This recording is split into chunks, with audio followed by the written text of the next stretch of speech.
kakak gue mata batinnya kebuka. Dia ngeliat hal yang gak masuk akal. Tiap malam toko mereka kayak gak pernah tutup, tapi dia lagi ditahan di dunia jin.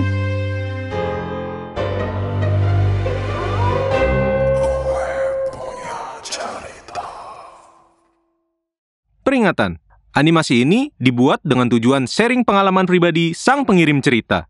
Dimohon untuk menghargai cerita tanpa menyudutkan beberapa pihak. Selamat menonton. Hai Sobat GPC, kenalin gue Erika dari Jawa Tengah. Kali ini gue bakal cerita tentang perjuangan dan ujian hidup yang pernah dialami nyokap gue yang sampai sekarang masih bikin gue heran, sedih, campur sebel. Jadi pas gue masih TK, nyokap punya toko sembako super lengkap di ruko strategis. Letaknya di pinggir jalan utama, di daerah yang lalu lalangnya tuh rame pol. Awal-awal buka, rame parah. Sehari omsetnya bisa 2-3 jutaan. Lumayan banget buat tambahan penghasilan. Apalagi bokap kerja sebagai pegawai pemerintahan yang dulu gajinya kecil. Seiring berjalannya waktu, gue pun naik SD. Seiring berjalannya waktu, gue pun masuk SD. Dan toko nyokap masih jalan lancar seperti biasa. Sampai suatu hari, tiba-tiba toko mulai sepi. Bahkan banyak pelanggan bilang, "Loh Bu, kok tokonya sering tutup sih? Padahal saya sering lewat loh." Nyokap saat itu cuma bengong.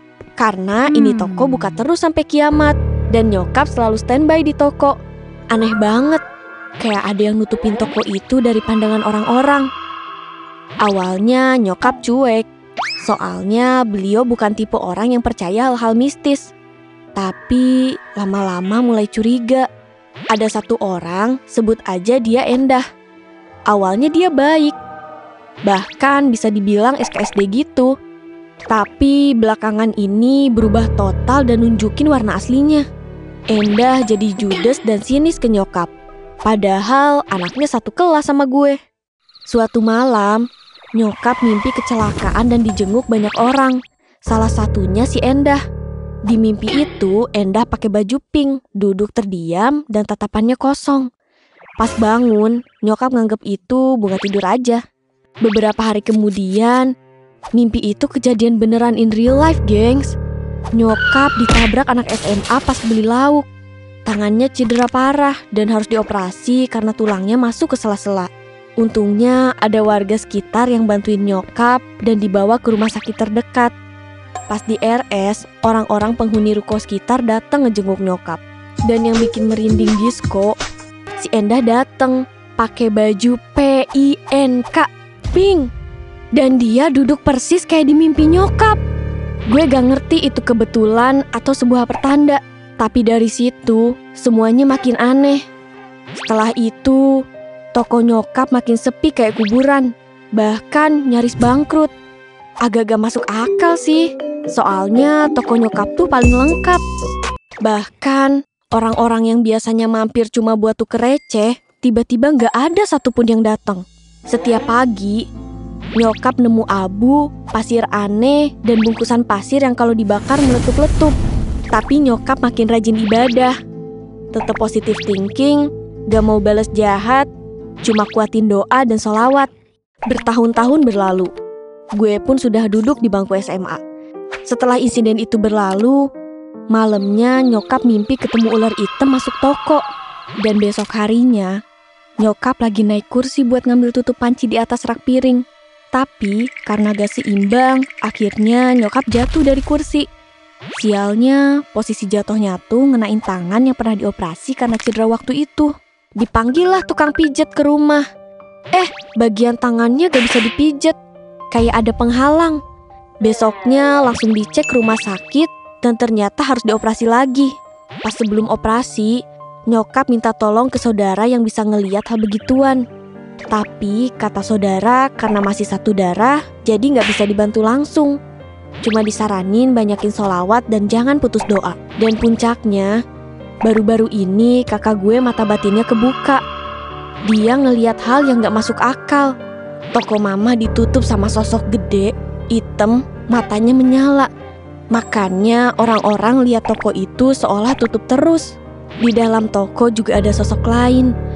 tapi belum teridentifikasi karena suka berubah dan berpindah-pindah. Dan lo tahu siapa dalangnya? Si Endah, manusia iri dengki yang diem-diem ngirimin sesuatu buat ngancurin usaha nyokap. Kata kakak gue, suaminya si Endah bahkan nikah sama sosok ular. Tujuannya biar bisa ngirim sihir ke toko nyokap atau ke siapapun yang dianggap saingannya, biar makin sepi dan toko dia yang rame. Dan kakak gue ngejelasin kenapa tiap nyokap jatuh, yang sakit tuh tangan yang itu-itu lagi. Karena semua adalah kiriman Endah, biar nyokap sakit berkepanjangan dan gak buka tokonya. Sakit banget emang tuh orang. Dan nyokap gak pernah balas dendam. Beliau cuman bisa berpasrah sambil terus beribadah. Dan kata kakak gue lagi, nyokap tuh dilindungin sama benteng gaib dari kakek yang dulu pernah jadi orang sakti. Bukan suling sakti ya, hehehe. Jadi, meskipun sering dikirimin, tapi nggak pernah bisa bikin targetnya gila, apalagi mati. Cuma ya rasa sakit dan ujiannya berat banget. Setelah bertahun-tahun ngejalanin jalan kotor, si Endah dan suaminya makin gila kuasa.